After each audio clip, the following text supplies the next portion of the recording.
بتبدأ الحلقة الأولى بمطاردة جامدة في شوارع لوس أنجلوس.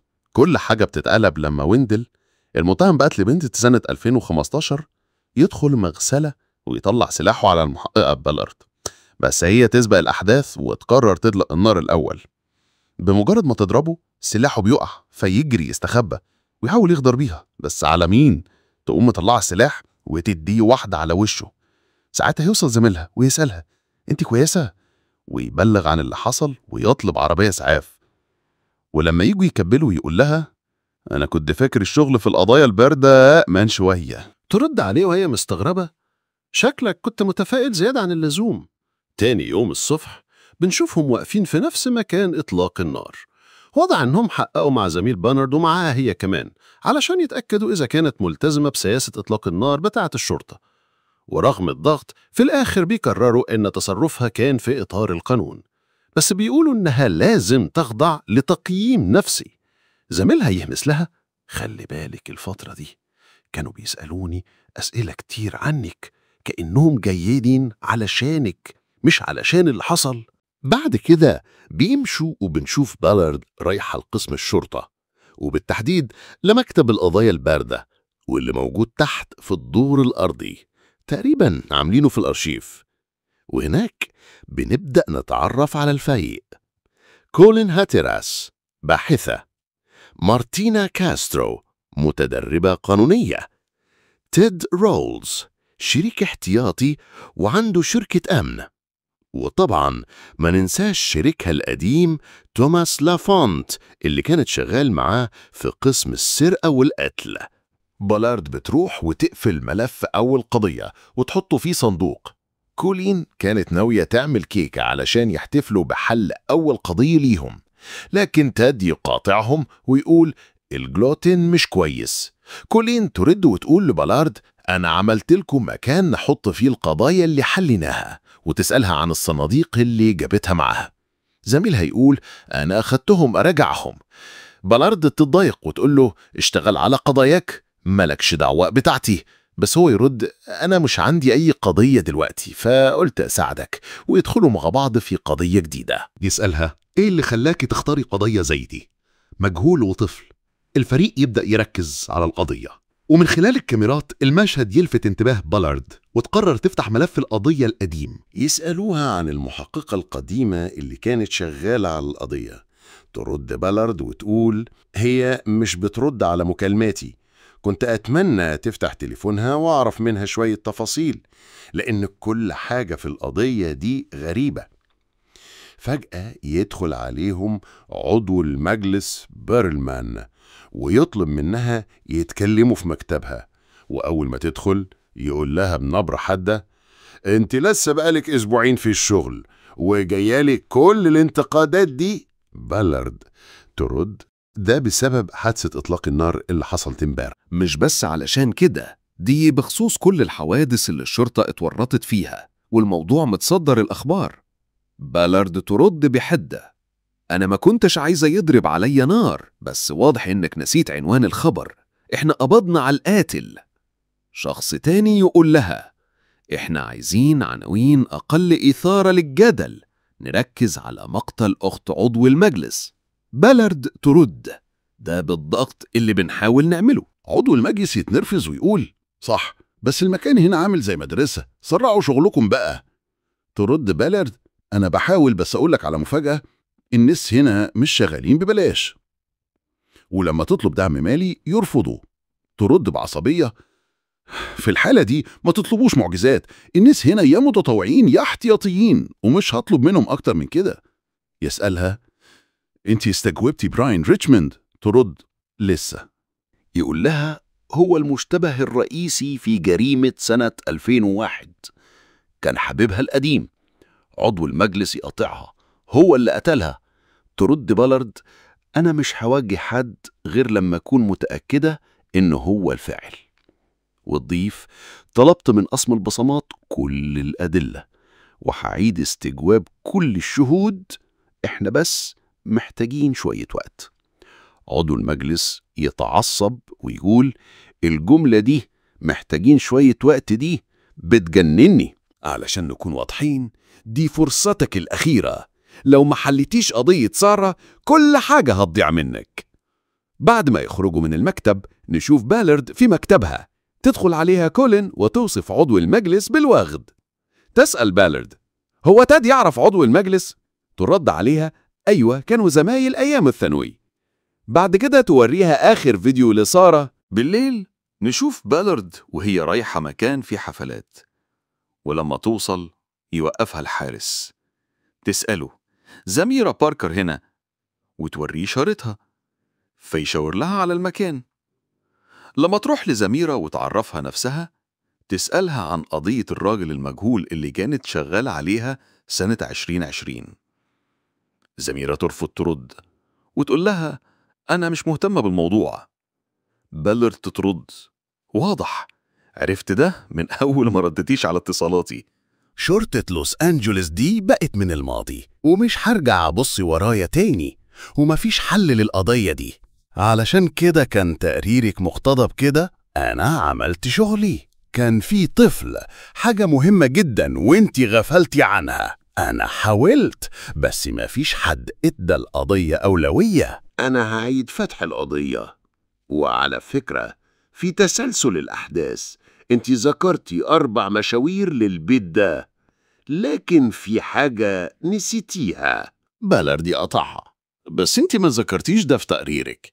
زميرة تكمل: قال لي إن في ناس كانوا بيصرخوا في موقف العربيات، وخرج لقى صاحب النزل بيتخانق مع ست، وبعد شوية جت عربية شرطة وخدت الست. وبس ده بيحصل كتير في أماكن زي دي. في اللحظة دي الحارس يجي ويقول لزميرة ترجع شغلها، لكن زميرة تكمل كلامها: سألت مدير النزل عن الخناقة، بس ما كانش متعاون خالص. رجعت القسم ورجعت كل مكالمات الطوارئ، مفيش أي سجل لاعتقال الست دي. بالارد تستغرب: ولا حتى مكالمة ولا أثر؟ زميرة بترد: واضح إن في حد خبى مكالمة الطوارئ وموضوع الاعتقال. بالارد بتسألها: في رأيك مين ممكن يعمل كده؟ زميرة بترد: علشان كده ما كتبش عن الموضوع في التقرير. لو شكينا في تورط شرطة لوس أنجلوس مين هيصدقنا؟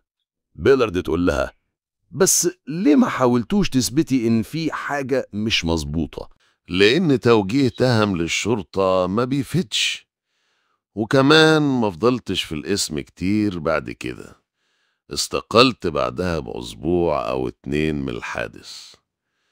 الشيء الوحيد اللي ندمان عليه إني سبت القضايا دي ورايا. تحبي تاخدي فرصة تانية؟ في سبب خلاني أسيب الشغل في الشرطة. أنا مش بطلب ترجعي للشرطة، كل اللي بطلبه إنك تبصي على الملفات وتديني رأيك. رأيك مهم. زميرة ما تديش جواب صريح، لكن تقول مش عارفة. وأول ما بالارد تبقى ماشية تقول لها: الولد اللي كان مع الراجل كان عنده 6 سنين، وتديها الكارت بتاعها. لو حبيتي تساعدي في القضية اتصلي بيا.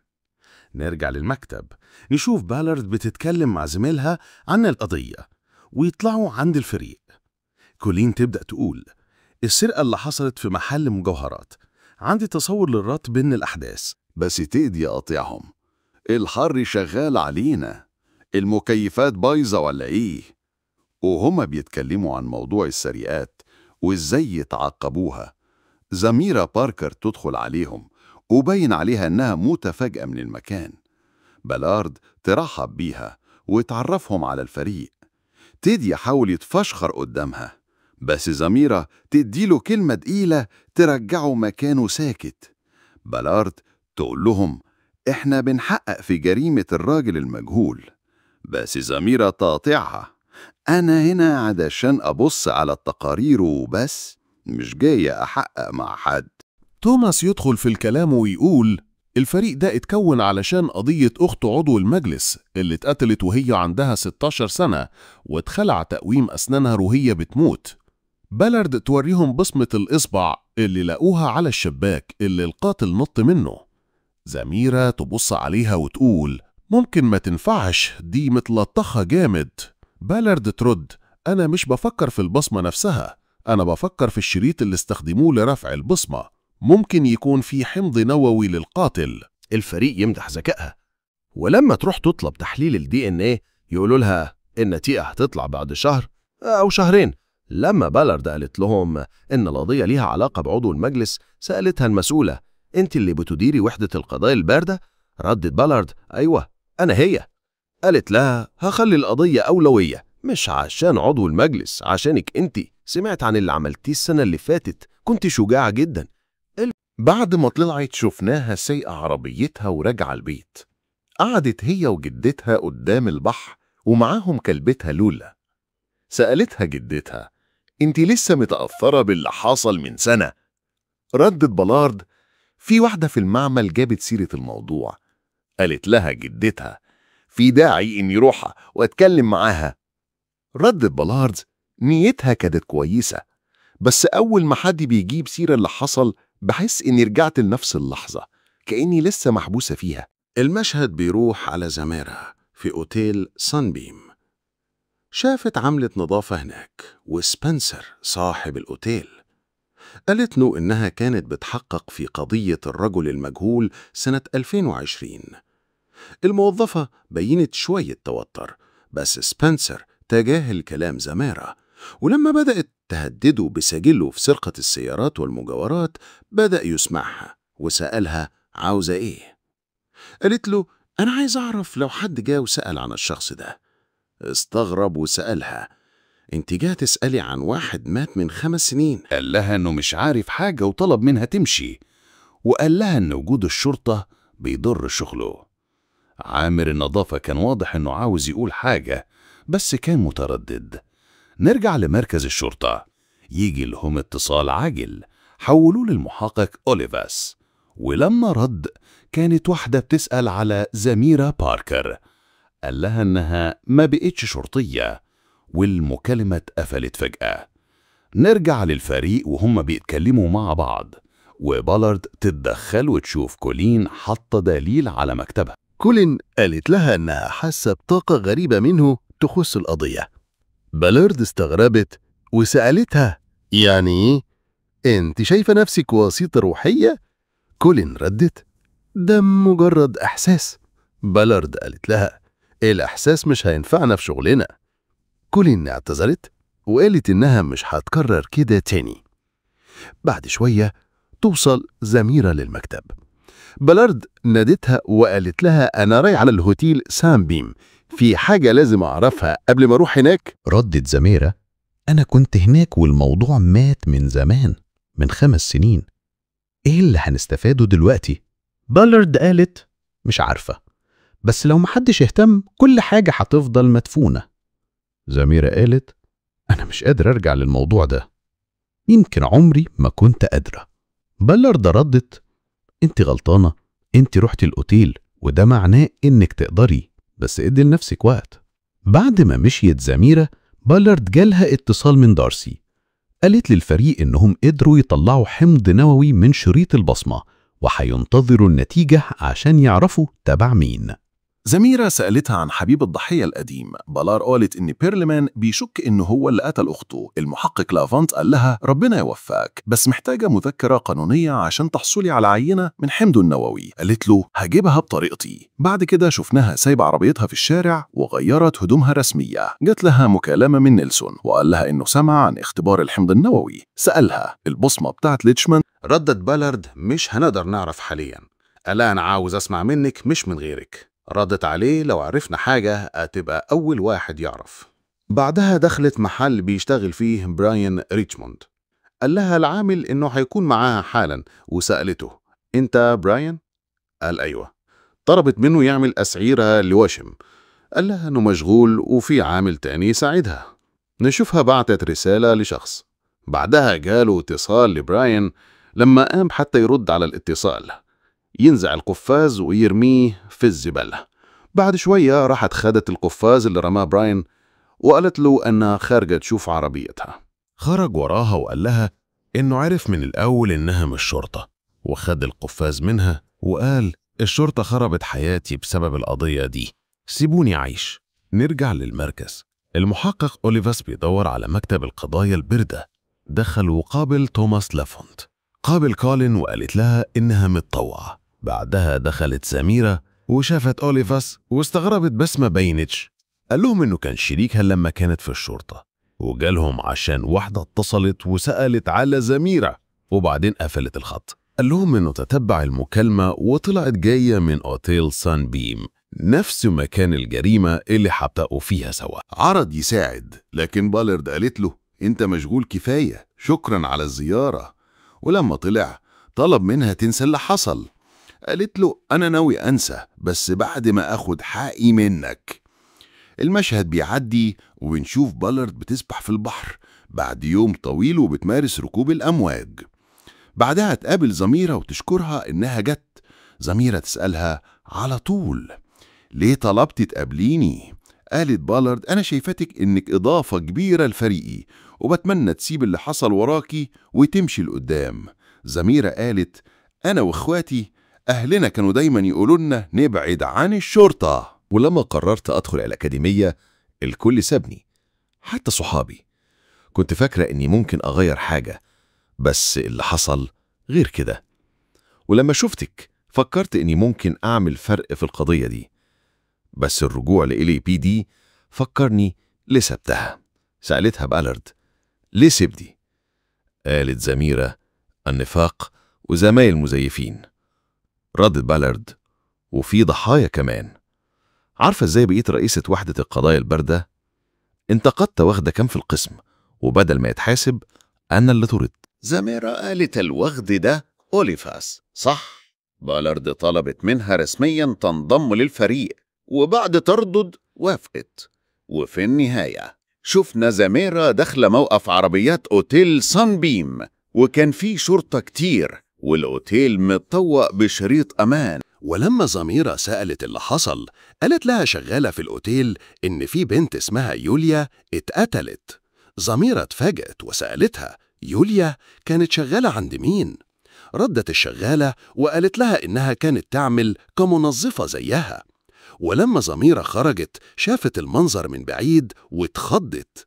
نرجع للمختبر والمختصة بتتصل ببيرد وبتقول لها إنه رغم إنهم ما قدروش يلاقوا الحمض النووي بتاع براين ريتشموند إلا إنها عملت تحليل تاني لبصمة راحة الإيد عن طريق كوديز وطلعت النتيجة فيها تطابق. بتبلغ الفريق إن القاتل بتاع سارة بيرلمان ساب حمضه النووي في مسرح الجريمة. والمختصة بتكمل وبتقول إن في قضية تانية سنة 2008 عن ست اسمها لورا ويلسون. بالارد بتتفاجئ وبتقول ممكن نكون قدام قاتل متسلسل، وبتروح تدور على ملف القضية ولما تلاقيه تستغرب إن التقرير نظيف جدا. وبتبدأ تدور مين اللي حقق في القضية وقتها وتكتشف إنه هاري بوش. وهنا شكلها اتضايقت لما عرفت مين هو المحقق. يا ترى ليه؟